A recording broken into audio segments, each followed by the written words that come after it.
বিসমিল্লাহির রহমানির রহিম। আধুনিক বিশ্বে সন্ত্রাস একটি বহুল আলোচিত শব্দ, যা কর্ণকুহরে ধ্বনিত হওয়া মাত্রই গা শিউরে ওঠে, হৃদয় শুরু হয় কম্পন। গোটা দেশ জুড়ে আজ সন্ত্রাসের তাগব লীলায় মানবতা শ্বাসরুদ্ধ। দেশের পশ্চিমের প্রতিটি জনপদ সন্ত্রাসের গ্রাসে নিপতিত হয়ে অসহায় মাজলুম মানবতা আজ দিশেহারা। বিশ্বের মানুষ কোরআন হাদিসে নির্দেশিত পথ থেকে বিচ্যুত হয়ে মানবরচিত মন গড়া পথে জীবন পরিচালনার জন্য শান্তির স্লোগান তুলছে, কিন্তু না, কোরআন হাদিস ব্যতীত আদৌ কখনো শান্তির আশা করাটা এক প্রকার বোকামি ছাড়া আর কিচ্ছু না। শান্তি এবং স্বস্তির আশা করতে হলে শক্ত হাতে কালেমার ঝান্ডা উত্তোলন করতে হবে।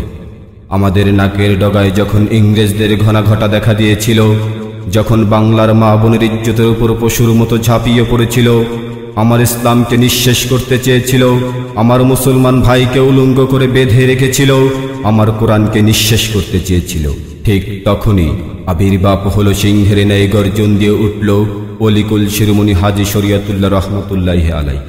হাজী শরিয়তুল্লাহ শুধু একটি নামই নয়, হাজী শরিয়তুল্লাহ একটি মডেল, একটি স্বপ্ন, একটি ইতিহাস, একটি আন্দোলন।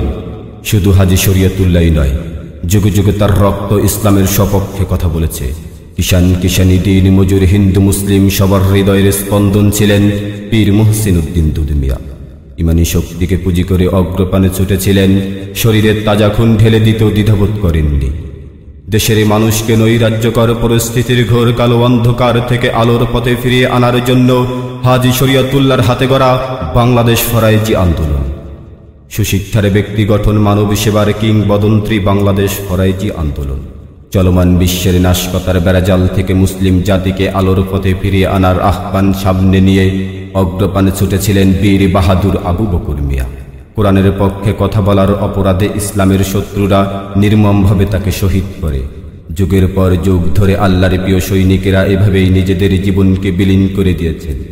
তারই ধারাবাহিকতায় চলমান বাংলার নাস্তিক মুরতাদ যখন আল্লাহকে জালিম বলে গালি দেয়, আমার প্রিয় নবীর চরিত্র নিয়ে বাজে মন্তব্য করে, এই নাস্তিক মুরতাদদের বিরুদ্ধে কোরআনের অমীয় আলোর মশাল নিয়ে ছুটে চলেছেন হাজী শরিয়তুল্লাহ রহমতুল্লাহ আলাইহির রক্ত বীর বাহাদুর আব্দুল্লাহ মোহাম্মদ হাসান।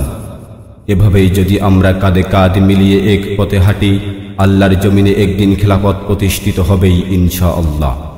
এই বলিষ্ঠ চেতনা আর নির্ভীক বার্তা নিয়ে জাতীয় শিশু কিশোর সাহিত্য ইসলামী সাংস্কৃতিক সংগঠন মাদিনার মোহনা শিল্পী গোষ্ঠীর এবারের পরিবেশনা ফরাইজি দুরবার।